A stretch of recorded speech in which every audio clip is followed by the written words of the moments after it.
Good afternoon, everyone. I'm Anthi Frangiadis from the Drawing Room. Happy Friday, and thank you for joining us this afternoon. I'm happy to be joined by three colleagues and friends, which I can introduce to you. We have Elizabeth Rockfield. Sorry about that, Liz. That's okay. Who's a friend and art aficionado.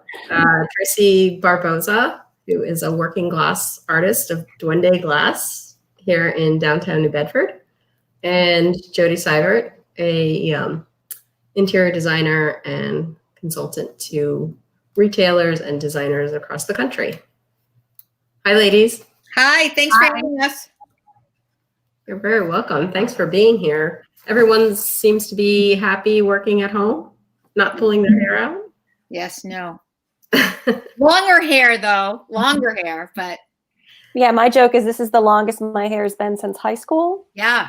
I love it. I love the length. Thank you. Well, I really appreciate you being here. This is our fourth installment of Art Week at Home. Originally, we had this session, Making Artful Selections for Your Home, planned to be here at 36 North Water Street. But under the current circumstances, we have swapped it out to be a virtual presentation. One of the things that we like to cover during this presentation is using original art and original design work in your home and or your office space. So I have had the good fortune of working with Tracy, whose studio is at Hatch Street Studios in New Bedford, who's a glass artist. A lot of her work incorporates into architectural projects. Mm-hmm. And she's using architectural glass in a lot of unique ways. Yes, painting on canvas and glass is my specialty. So I do all sorts of work with designers and art collectors and architects, depending on who it is and what the project is. They might want an original painting on canvas or an element that is integrated with other parts of the architecture, like a window element or a door element. So I work with all sorts of different people and institutions. I'm working with the City of Providence on a public art project now as well. So for me, it's all about material. I love to work in different materials and kind of contrast them together to make them dance. And in that way, I think that my work really translates well with architects like yourself, Anthi, where you can see how the artwork can actually be substantial and permanent enough to last in an exterior environment and thrive even. So I think about all of that when I'm making these glass pieces. And they're all inspired by having a multi-layered effect, a thickness of the glass, whether that's truly thick or perceived, it changes with the piece. This example here is essentially a print in glass that is permanent. It's sealed into the glass. In the market, it's called PVB layer. And this can be installed in like a masonite door or a Horner door, and it fits those speculations. So I've done a few of those thus far. They're really fun. So I had the opportunity to visit your studio. Sorry, what? That's okay. I had the opportunity to visit your studio last fall. It seems so long ago now that I actually saw you in person. And I know you are there. I know you're there now. Can you tell us a little bit about the piece that is behind you? My halo. Yes, your halo piece. This piece I created about a year ago. It's a circular original glass piece. It was functioning as a tabletop for a design event at the Boston Design Center. And I worked with Dane Austin Design, and we worked together to create this wonderful table for this event. So I still have it, and I'm looking to sell it. So from what I remember, it's a 72-inch diameter glass top. Is that correct? Yeah, look at it. It's so cool.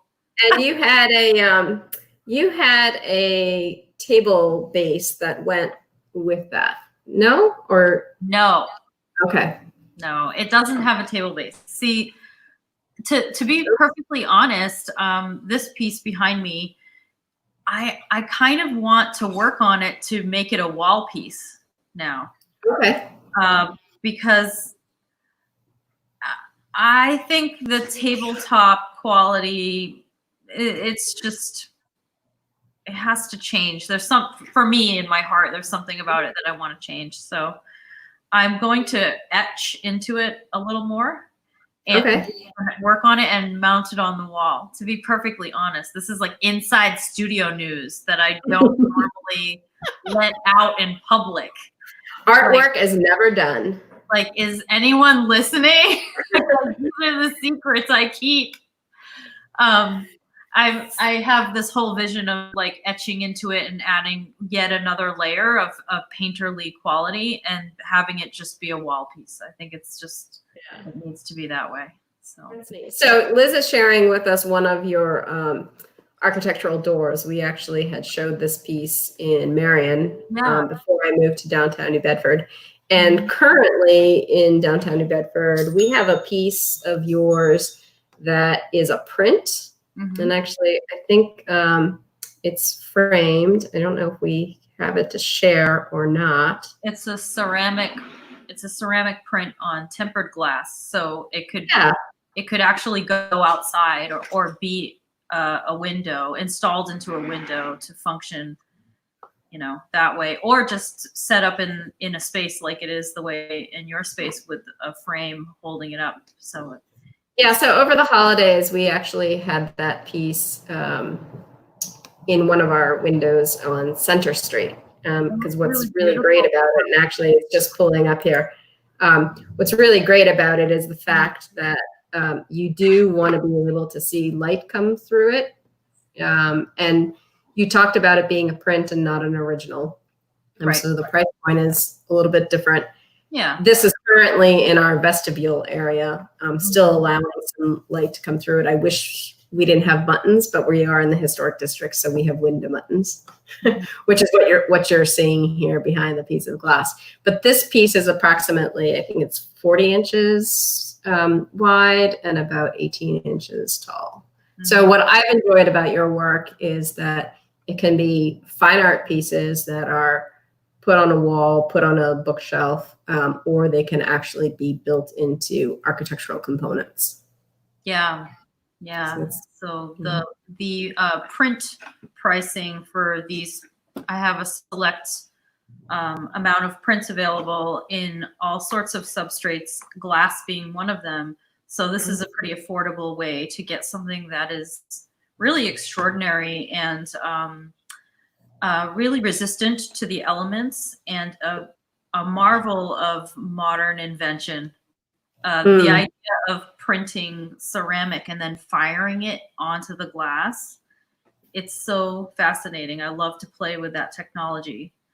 So whether I'm painting directly and etching directly onto the glass and creating on the glass, or sometimes I'm using these interlayers that are using different technologies to print. I just love to mix different materials, again, the same way, like thinking about permanence, thinking about strength and rigidity, and glass is usually something that makes you feel it's fragile. So I think a lot of people shy away from it because they feel like it's so breakable.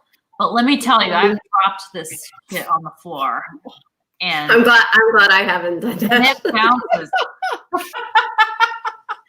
I'm glad I haven't done that. So wait, does your heart stop when you drop it? Not anymore. I'm over it.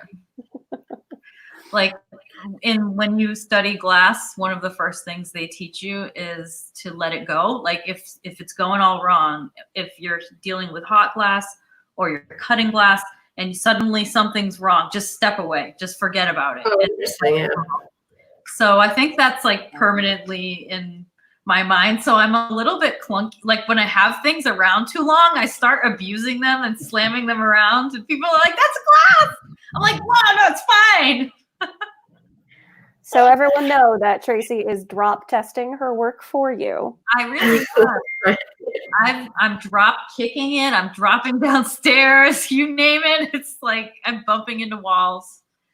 So Tracy, you're selling directly from your studio at Hatch Street.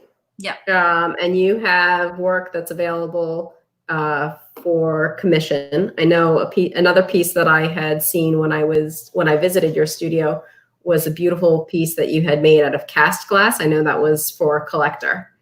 So do you find that what percentage of your work is coming from designers and what percentage of your work is coming from direct customers, do you think? I'd say 50-50.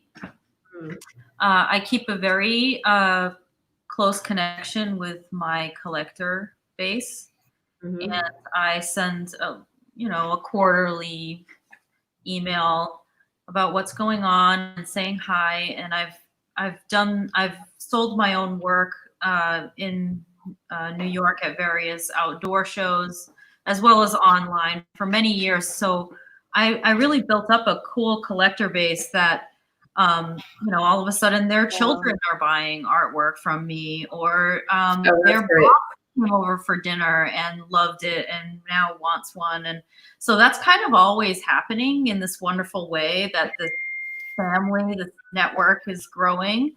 And then the other side of it is designers and work that I'm actively seeking from architects and different organizations. I reply to a lot of RFPs for governmental public art.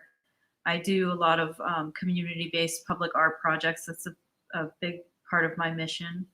So there's a lot of that going into it. So it's a mix of all of it, I'd say.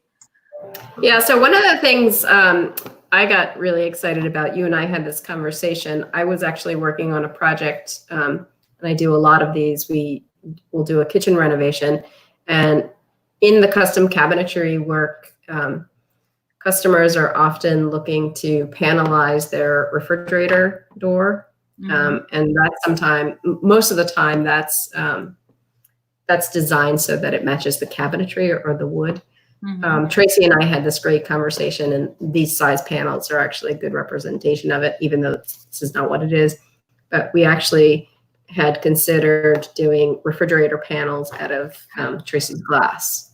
Yeah. So just to give, especially if it's something that, if it's an image or if there's artwork that you're drawn to, I'm a big believer. This is another proportion that could potentially go into a refrigerator panel. I'm a big believer of selecting pieces for your home that you feel a personal connection to. And I know the way that you work with individual customers, you could, and the layering that you do in your glass, there could actually be a whole story told within that glass panel, and then it ends up being a focal point, so you get to choose light fixtures, or you get to choose some hardware that complement this beautiful panel. So I'm still hoping that we'll be able to bring a project like that to fruition. Yeah, it'll happen. The last piece you were showing with the gold bridge, that was a custom piece. The couple that commissioned it wanted the New River Gorge Bridge in Arkansas. So that's a depiction of that bridge. Wait, I don't think it's Arkansas. I might be wrong, but it was a while ago. Is it New River Gorge? Yeah, I think it's Arkansas. And I just thought it was so beautiful how it kind of went into nothingness. It kind of disappears into the fog. And a bridge is such a symbol of modernity and strength.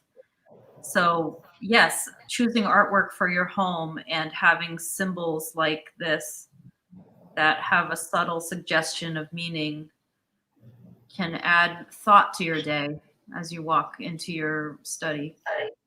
It changes your mood. I agree.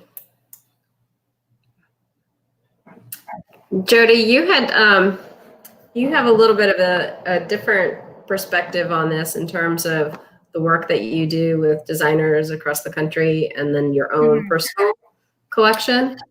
Yeah, as a collector and as a designer, and listening to what you and Tracy were just saying about that, in that art needs to matter to you, and whether it's one of the things that we hear people say a lot is, I don't really know a lot about it, but I know what I like. You know, there's that's sort of a standard, and I can't draw a straight line. Like those are the things that pop out of people's mouths.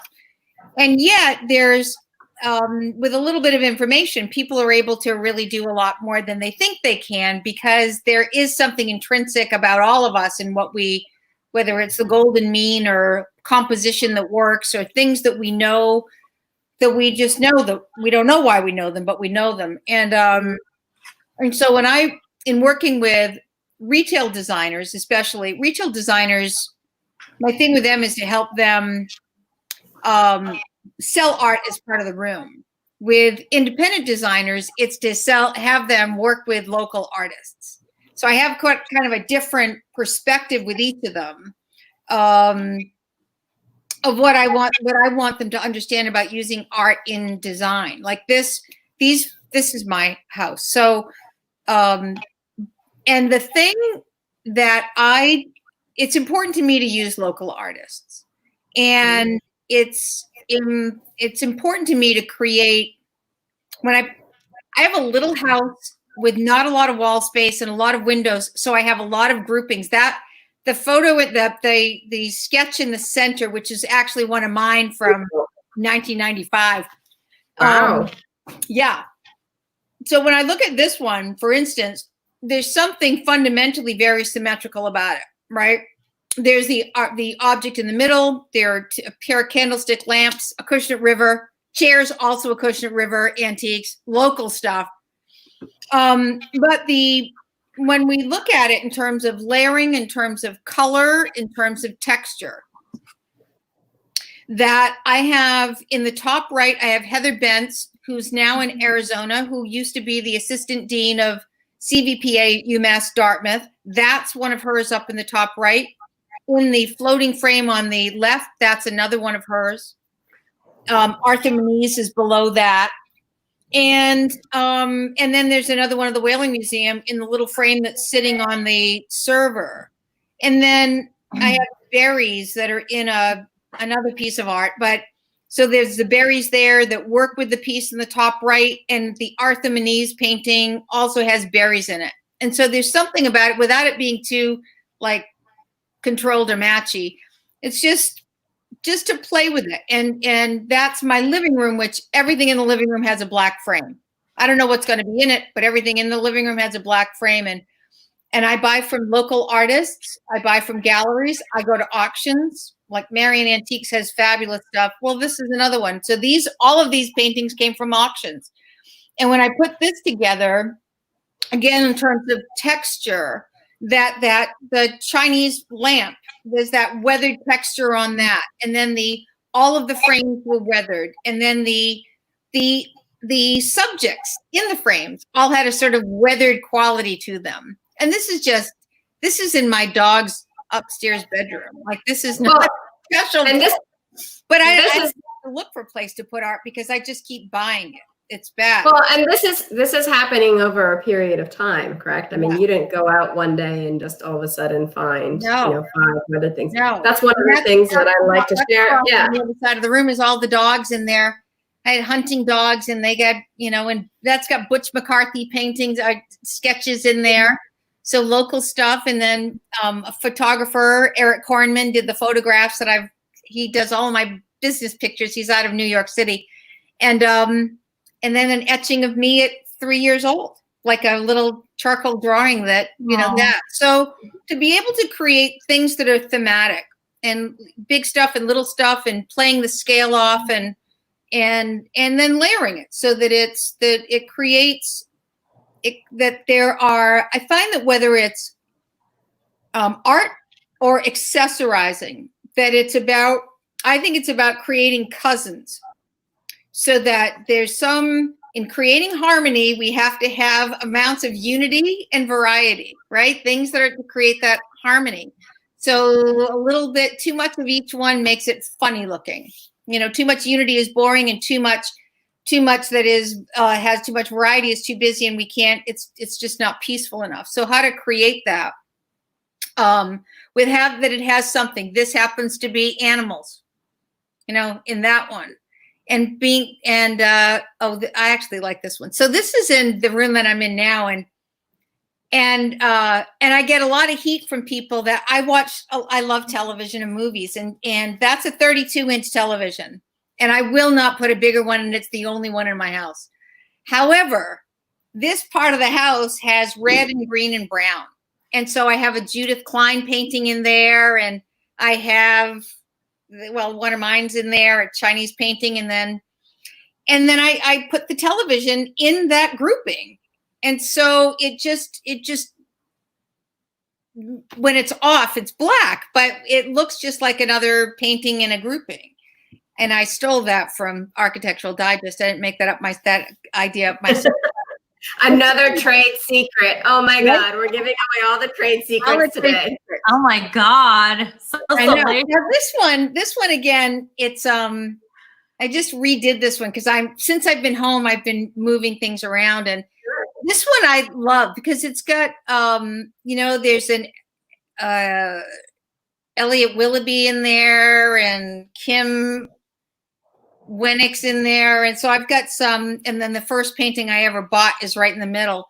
But what I did was a Pat Warwick piece. Yep, and one of hers. So again, it's local people. And so for me, it's the fun of, this is more like decorating in a way. It's creating composition and just playing with it and standing back and not being sure and living with it overnight and changing it the next day. And then for this, for me, it was just land, and it was fish, sea, and land, because it's only landscapes and it's fish. And that's it. And the goldfish, the gold cod fish came from Marion. The guy on Route 6, I don't know who but that little shop. That's Granger Pottery. Yes. Yeah. We're really fortunate in southeastern Massachusetts to have, and Rhode Island, to have the artisan community that we have. I mean, you're able to go to studios, directly to studios, you're able to go to galleries. You mentioned Judith Klein earlier, Arthur Moniz. We have the drawing room, we have Hatch Street Studios, we have, Warren, Rhode Island has a whole hotbed of artisan studios. I know Pat Warwick is there. She's no longer doing her ceramic work, but she's painting. Oh, I love her. Yeah. People's work is changing. This is an interesting color choice that you have. This one, yes, it's sort of this this clay color in a bathroom I did upstairs. That I live in the house I grew up with, and my house was built in 1870, and this was used as it was a bathroom, but was never used that way. We used it as a closet because it's a little house, and so, but when I redid the bathroom and did this, and I really liked this color because it's a southern exposure, so it had great energy in the space. And so when I started to select pieces in this room, I selected pieces that would work with that clay color, that really salmony clay. It's a warm based color. And when I started using that, and there's a little Mark St. Pierre in there, and then used also, there's another Kim painting in that room that I used because it was so blue. Actually, what happened is when Kim does her February, paintings that she sells. She has a painting a day, and I bought the wrong one. So then I said, well, I'll keep it. So send me the right one. So now I had 2 paintings. So I put the one that was blue in that room because it's really that blue against like complementary colors. That blue against that orange was just so dramatic over the sink. If you can show that one, that's really great. And then, paintings the only thing I have a shortage of is wall space because it is, and I just keep moving them around and I keep buying them, and it's bad. It's an addiction. So I had a dear friend and colleague who always told me that if you love something, you will always find a spot for it. Always. So always. And so, yeah, so I need to get one of Tracy's now. I'm thinking of that. Right. I'm glad you're inspired to do that. So, and by the way, I don't think there is a wrong one. And you're missing Scrimshaw. I have a Scrimshaw antique basket. Although I want to see more Scrimshaw. Scrimshaw, and it is in my bathroom down. Oh, that's my living room, and so I like skins too. I have no shortage of sheepskin. I love it. Right. So, and again, it's just that I buy things at auction a lot, and then just reframe them. And we just have so much great stuff on the South Coast. And the other thing that you touched on is the fact that you move things around. So things don't necessarily always stay in the same place. Now that you're working from home, you're moving things around. I had another friend who talked about putting some artwork away for a while, and then bring it back. On my desk here, I'm going to do that, and I've ordered. I'm doing framing some other photographs, and I'm going to change this up. I'm kind of tired of this, and I've got a stair wall that I've got some new stuff, and I must have 8 Butch McCarthy paintings. Yeah, and I have about 4 or 5 of Kim's. Do you have another secret for us? Your crush on Butch. Okay, this is getting a little personal now. I love Butch's stuff. It's just like, on every wall, I've got a Butch McCarthy painting. On every single wall in my house, I've got a Butch McCarthy painting. I can't. And so then what about it? I think, okay, I'll take that one. So what about it, Jody, calls you? What about his work calls you? The thing I like about Butch's paintings is that he'll get a bead on something, like he has the telephone poles, and he'll do the telephone poles, and then that's done. I mean, he just dries it out. And then he'll go back at something, and his things are very simple, and he does underpainting that is really pretty sometimes, and then he doesn't do that. And he has a thing with birds, and I have one of his bird paintings in my living room, this crow that I absolutely love. And there's stuff that's very interesting about, and some of his things that I have, he did a sketch of the Zeiterian Theater. That painting behind the sofa, that's a Butch McCarthy painting. But he did a sketch with magic markers of the Zeiterian Theater that was in gold and black and red, which is the colors in my living room. And I said, I'll take that. He said, well, I'll let you know when the painting's finished. It's like, no, I want that. I want that sketch. And I just framed it. Because I'll frame anything. It's just things that are just beautiful. Just frame them. Yeah, we've been trying some new things here at the drawing room, and I had reached out to him about our online art pop-up, and he was quick to respond. We actually had a painting of his. It was poppies, the flowers that he does, and they're very two-dimensional, which is one thing that I like about them. Exactly. And they're they have that. Yeah, that was a lovely painting. I love him. I think his music is great. I think he's totally charming and a sweet guy. He purchased some of my artwork a while back, and shout out to Butch McCarthy. I love Absolutely. And that comes through in his artwork. His soul comes through. And as to what you were talking about, Jody, about But you're actually creating a conversation between the artwork in your home that is relevant to you as and your experiences, and you happen to love dogs. My house is full of cats. I love cats, and my artwork is reflecting that, and it freaks me out a little bit. So I'm like taking some cats down. Too many cats. Let's contrast with other things. So yeah, you like it's as a collector, you're going through the world and meaningful sketches. I love your love of sketches, because you're taking this moment and just setting it aside and juxtaposing it with others, and that creates a mood. And that's the beauty of collecting. So I just brought up this picture that you see on the screen. So this is my bedroom wall, and I'm a newbie collector. So actually the two things on the left are prints, and then the far right is McCall's magazine cover from like 1923. And it made me think of what you were just saying, Tracy and Jody, about it being a conversation. And the reason why I love these ladies is because I feel like they're all having a conversation, and that all of their they're all done by female artists, and I feel like those artists are also having a conversation. So even though they're very different approaches, they make me happy, and I feel like they're always talking to each other. And they really are. There's a feeling there. Yeah, it's really good. What's great about it is how they're hung too. Sorry.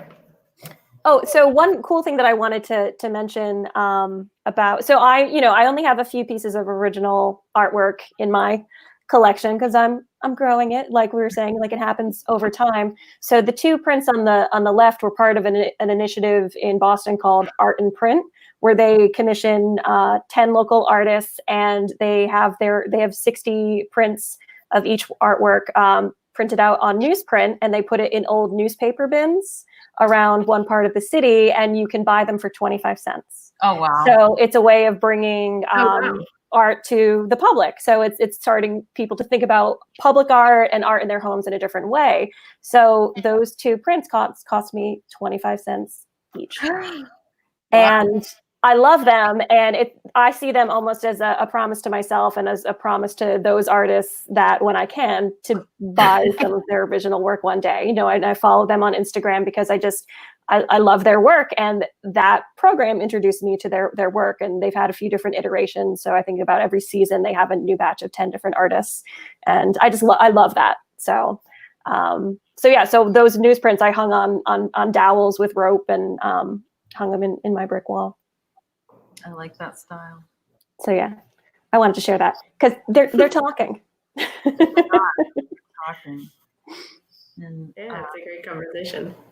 So I know, Liz, you're also in the process of doing some painting. One of the things that we talk about is, if there's something really strong that you love or that you like, lots of people will say to me, "Oh no, now I need to change my wall color," which, sometimes you do, sometimes you don't. Right. I know you had a little bit of a debate going on your own social media page about what color to paint a wall. Yes, let me pull up my pictures for you. I'm multitasking. I'm talking while screen sharing. We appreciate it. Okay, so trying to hustle Right.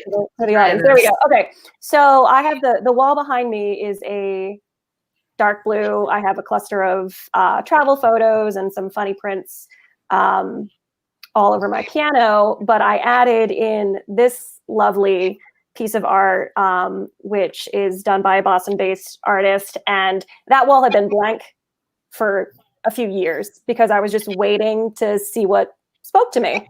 Right. And when I went to this artist studio, her name's Kirsten Isla, and she's a Boston-based artist, and she describes her work as painting fire on silk. And I saw it, and it was just this explosion of color and happiness. And I thought, this is what I want. And it transformed the space. It transforms my mood. And then it made me start thinking about the corner on the other side of it, which felt a little wah-wah to me after bringing that in.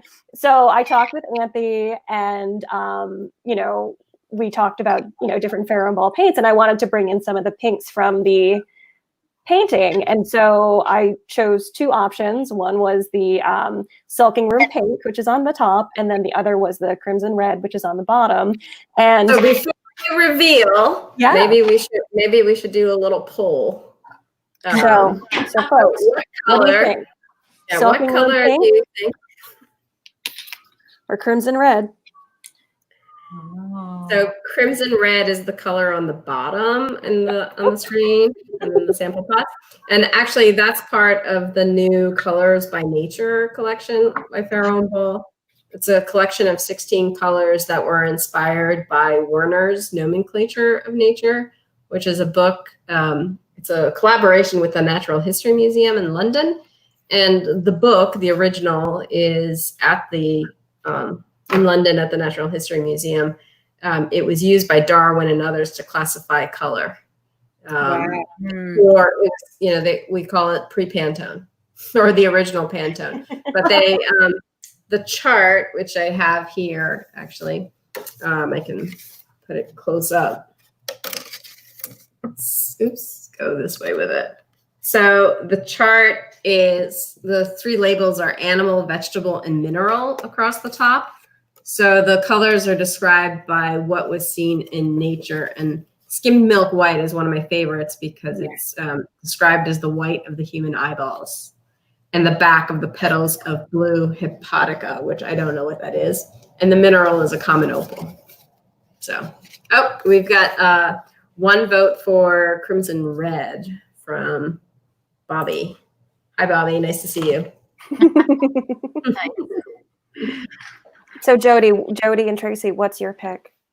I do the Crimson Red. Tracy? Well, I said Crimson Red yesterday, but now I'm worried that it's too matchy with the painting. But y'all are going Crimson Red, so we sure. Could you show us the paintings that will stay on the walls again? Oh, yeah, there we go. One of the reasons that subject to change. It's too late. Is it too late to change? You painted it, right? No. I No, haven't painted anything. I thought you were going to reveal. Oh no, I'm just revealing the. I'm not that ambitious. The paint's on order. Nice. Liz did end up going with the Crimson Red. Yep. Oh, you did. One of the things that we talked about was, yes, I understand sort of not wanting it to be matchy with the painting, but with it being the entry foyer, it seemed a little bit brighter or happier to walk into that space with that wall, and hopefully she will share on. I definitely will. And light is something that I'm always concerned about in my space. I'm in 600 square feet and it's garden level. So the light is basically coming only from one direction. And so while they're full windows, there are only 4 of them. And so I try to do whatever I can to, bounce light off things and keep things bright and interesting. Yeah. So yeah, great. Crimson Red. Nice. So you will show us an after photo after you paint it. Absolutely. And I'm also, because, in quarantine times, I'm staring at my walls. I've also been staring at the exterior door and some of the paint that's chipping around the brownstone where I live. So I actually convinced the other trustees to let me paint the badly chipping woodwork in deep reddish brown, another Pharaoh and Ball color, because it actually matches the color that fits in this historic neighborhood. So wow. She's being ambitious too. I'm ambitious. Ambitious in painting. Are you going to paint the heater as well? Are you going to paint the heater as well? I don't know. Should I? Maybe. I want to say yes. I mean, the heater's not interesting. What do you think? Either that or maybe move your hall table. I don't know because I see what Tracy's probably heading towards is that once it's that crimson red, it's going to pop out as that Mhm. white band at the bottom. Yeah, Mhm. really pronounced. Yeah, and then under the table, there's not another heating section, so I could Is just there rotate baseboard? it. There's woodwork. Yeah. Mhm. It might.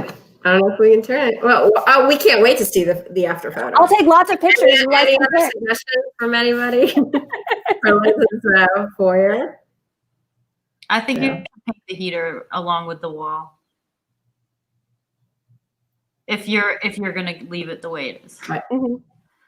What? Yeah, that's a good point. I love the window light coming from the right there.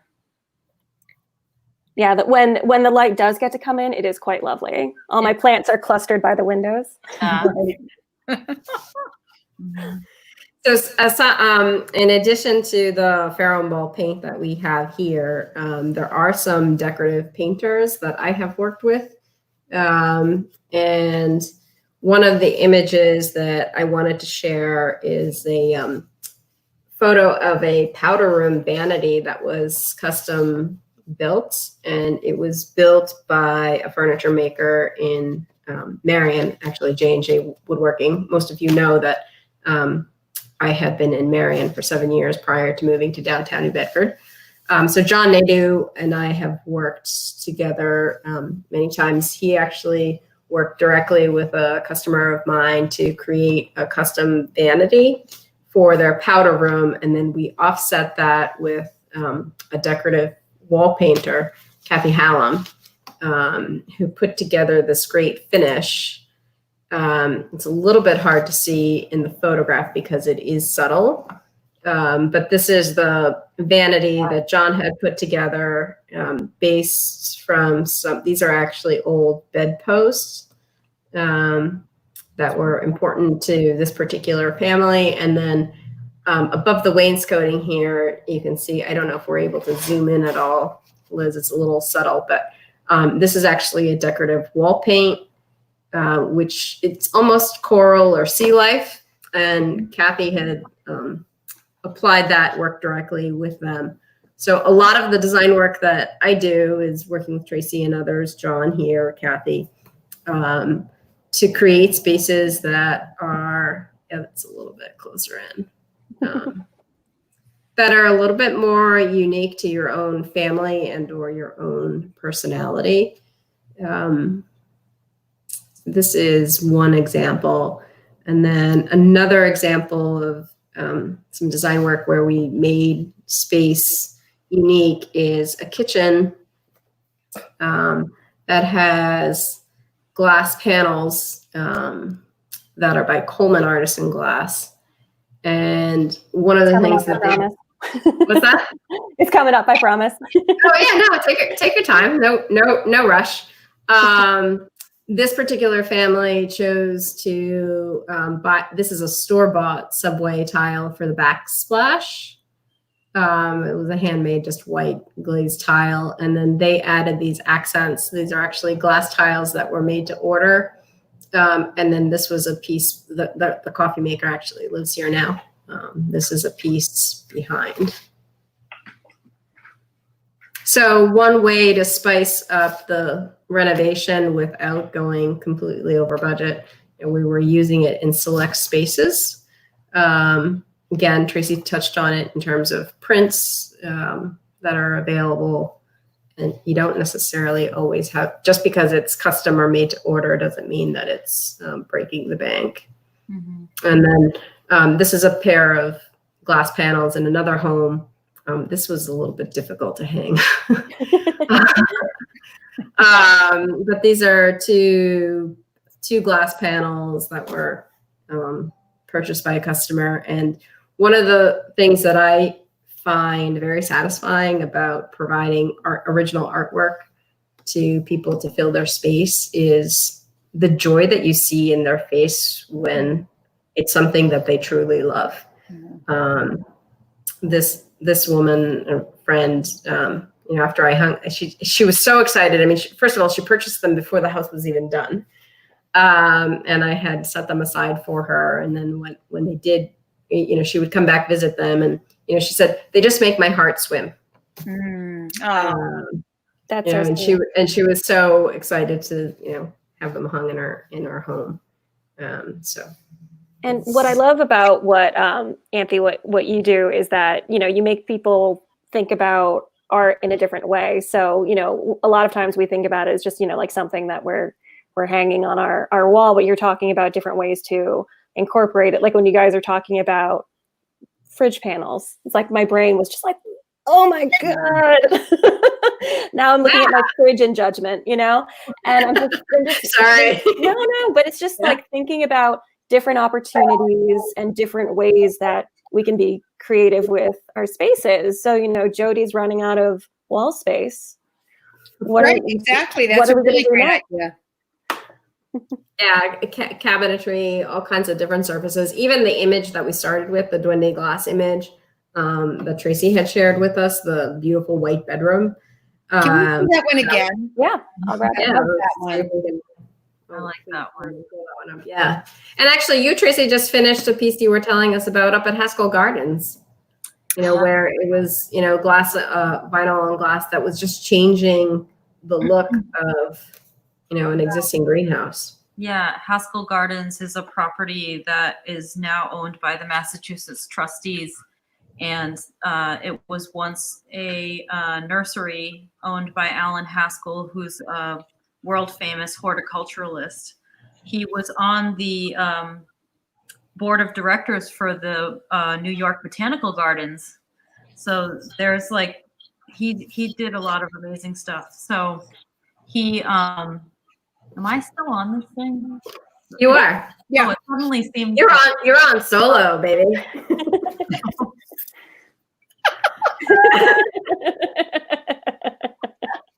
So weird. Again. Nothing like a Friday afternoon. So should I be like looking in the camera? Hey. And Mr. Haskell. I'm sorry. I'm just silly when I'm nervous. I calm down eventually. But. Well, this is the photo you were. This was the piece that we were talking about. So, you want to tell us a little bit about it, or? I think that's like an ideal example of integrating art into your home in a really fresh way that can say a lot about your own taste. It can accent the whole space and utilize the natural light coming in from outside with this translucent artwork in glass, much like stained glass, but it's kind of a modern take on that, a little more minimal, a little more subtle. And I think it reflects that space very well. Imagine, you know, waking up and having that soft blue glow above you, and or if it's a darker day, the glow is less, or if it's the winter time, you have color there to like cheer you up. That's being illuminated by the ambient light.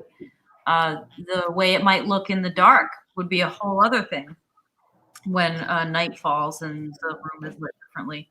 So I think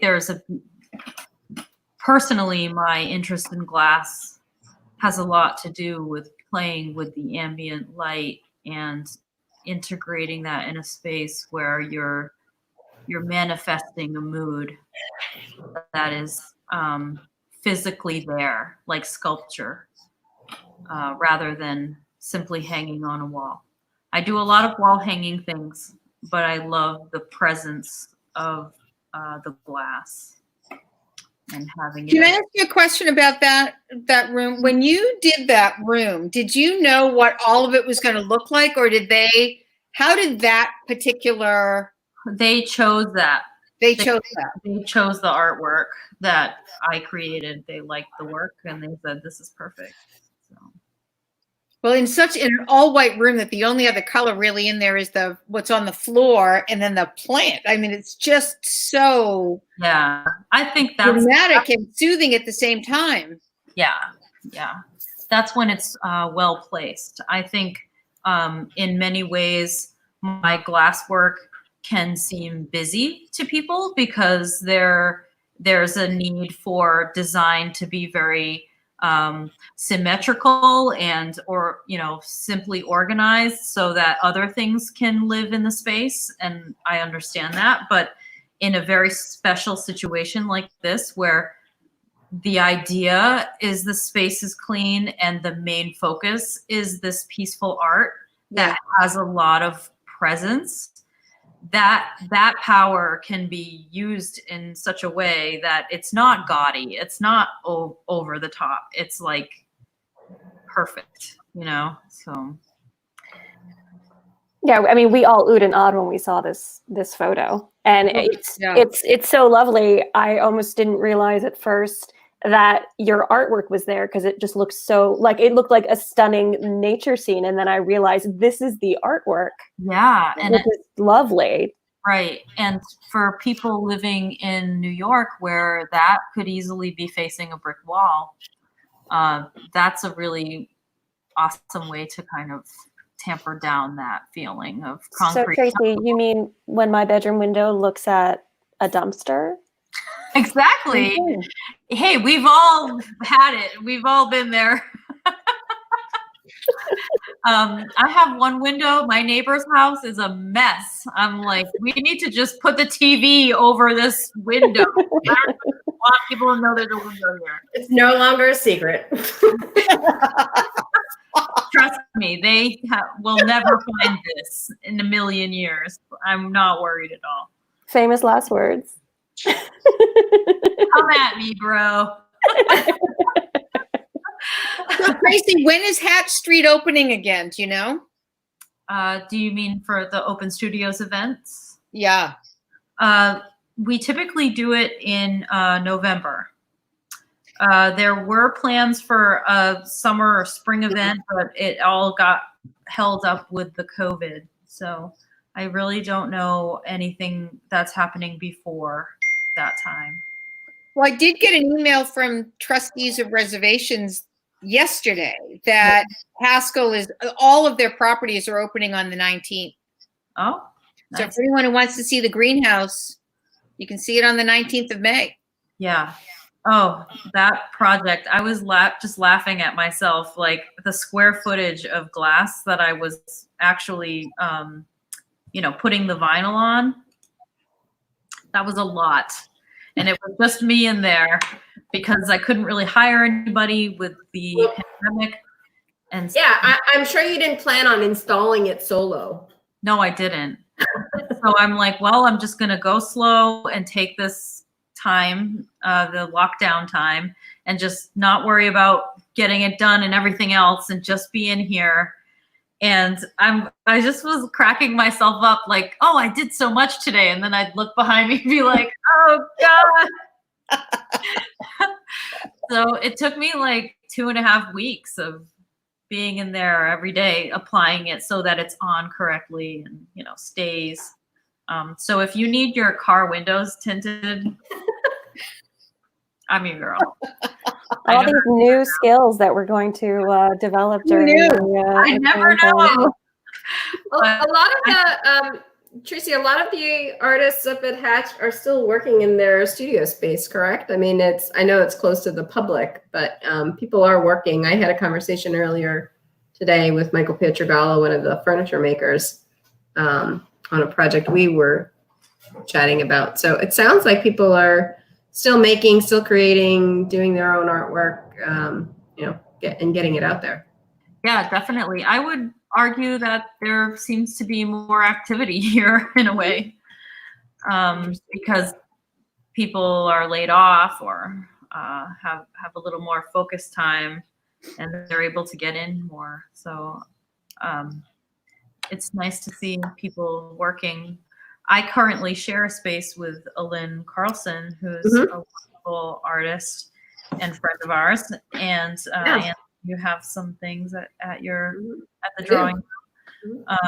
And we get along famously well. And for COVID-19 protocol, we've been alternating days, trying to give each other space. But we were working together in here yesterday, and just social distancing, but I'm always wearing a face. I realize I'm always wearing a face mask anyway when I'm painting and working. So it's no different. Oh, my life hasn't changed much. It is nice actually talking to another human being close by, though, even if they're 6 feet away. I think I've had a couple customers with curbside pickup, and we're masked, but it's nice to actually have a conversation in the same vicinity. Yeah, it was nice to see her, though I could not touch her. Yeah. One of the just to kind of bring things back on our Artful selections for the home, a few things that I always like to stress, and maybe you have some input on it, because I'll often get asked about, what are we putting on this big wall? And if you don't have something to put on a wall, there is really no rush. So I like to tell people there's really not a time frame, especially in my line of work where we're creating new spaces and/or people are bringing, artwork and/or furnishings from existing spaces into new spaces. Right. Things don't always find their place. There's really no sense in getting worked up about it. Right. And I try to encourage people to take the time. So that if it needs to stay blank for a while, it needs to stay blank for a while until you find a piece. I happen to have a wall in my own living room. It probably took me 11 years to put something on that wall. And I know all of you know, because you've been into the shop, I have this fabulous sign over the door that says "Nothing haunts us like the things we did not buy." So about 6 years ago, I had found a piece, didn't buy it. And when I went to buy it, it was gone. Mm-hmm. So learned my lesson there. But one, take your time. It doesn't always reveal itself right away in terms of what it is that you're hanging. Two, there's really no wrong answer, because it doesn't really matter what your cousin or your sister might think about the piece. When they come over, it's really about you experiencing it and you enjoying it, and finding some joy in looking at it throughout the day, whether it's different light, time of day. Tracy touched earlier about mood, or one of you touched on mood. Mood is a big deal in our environments, especially now, yes, where we find ourselves in confined quarters. I had a friend who shared Mona Lisa, the painting by Leonardo da Vinci, in March. And then April, Mona Lisa's hair was a little bit messed up. And then by May, her hair was frazzled and her eyes were poking out of her head. Maybe I'll share it so we can put it on our social media page. But take the time and make sure that it means something to you, because that's where its value really comes. Unless you're, a professional art collector and you're looking, to put your millions into art, it makes a difference and it also makes a difference when you're including pieces that are original, whether it's someone within our community, or whether it's somebody local to another community when we get to travel. Original art does make a difference versus over the store-bought. I've actually encouraged my nephew, who is in his early 20s, to start his collection now. So,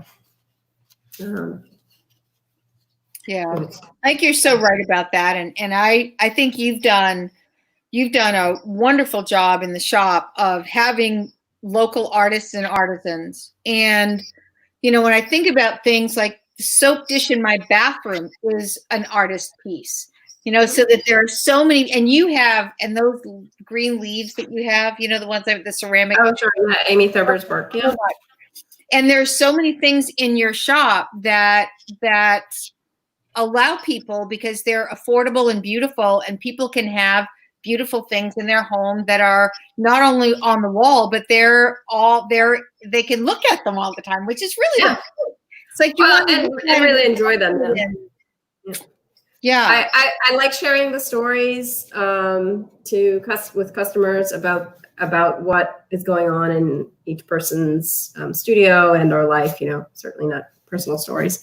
I'll often, when I'm cooking in my own kitchen, I'll often do this little exercise where I look at everything on my kitchen counter and I count how many of them are handmade, and or like how many of them, like who made what. Right. And there are a few pieces that are handmade who I don't know because I've received them as gifts. But I like to marvel and like, oh yeah, it's not a mass produced store bought Exactly. piece. And I know all of you appreciate that as well. So Yeah. well, I really thank you for taking the time this afternoon This was to fun. chat with me.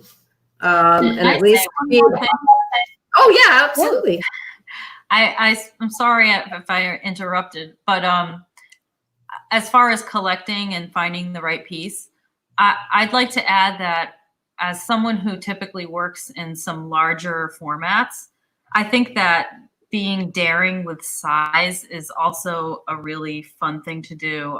I lived in a very small apartment in Brooklyn for a while, and I had to store a painting of mine that was like 9 feet wide by about 5 feet tall, and it filled that wall fully. It filled our living room wall, and what I thought was going to be a big just albatross in the room became a window to the outside. Mm. It was like a mural on the wall, but it was a stretched framed painting, and it was just so lovely there. It made the house look so much bigger. Yeah. So if you live in a small space, your tendency might be to only go for smaller things because that's what fits through the door. That's what I have, a tiny house. But if you really measure your wall and take that into consideration and kind of go for it, I think that's a really fun thing too. Absolutely right. Yeah. So I just wanted to say that. Thank you for adding that. Yeah. Thank I do you. appreciate that. I personally am not one to shy away from big. So in terms of art, yeah, which is part of the reason that living room wall didn't have anything for a long time because it needed Right. to be big. You're an architect. You do not that shy too. away from big. No, actually, yeah, that's true. Actually, especially with light fixtures. I know this is a totally different topic, but Nice. We got to talk more about light fixtures next time. we did have a conversation last Friday with Evelyn Audette, who's a fabulous lighting designer, and actually we should maybe think about putting together a new panel about light fixtures. Yeah. And we joked at the end of that panel that by the time the quarantine is over, not only will I have completely newly painted walls and I'll painted the inside and outside of my condo, I will also have new lighting throughout and some new artwork. So Nice. it's going to be the fanciest 600 square feet. Hey, we love it. We love it. And I love all of you for being here with me. Thanks everybody for who's joined. This is great. Yeah, if you have questions, let us know. This will live on YouTube, so please feel free to share with others. And hope to see you all in person soon. Definitely. So take care. Thank you. Bye, everyone. Thank you. Bye.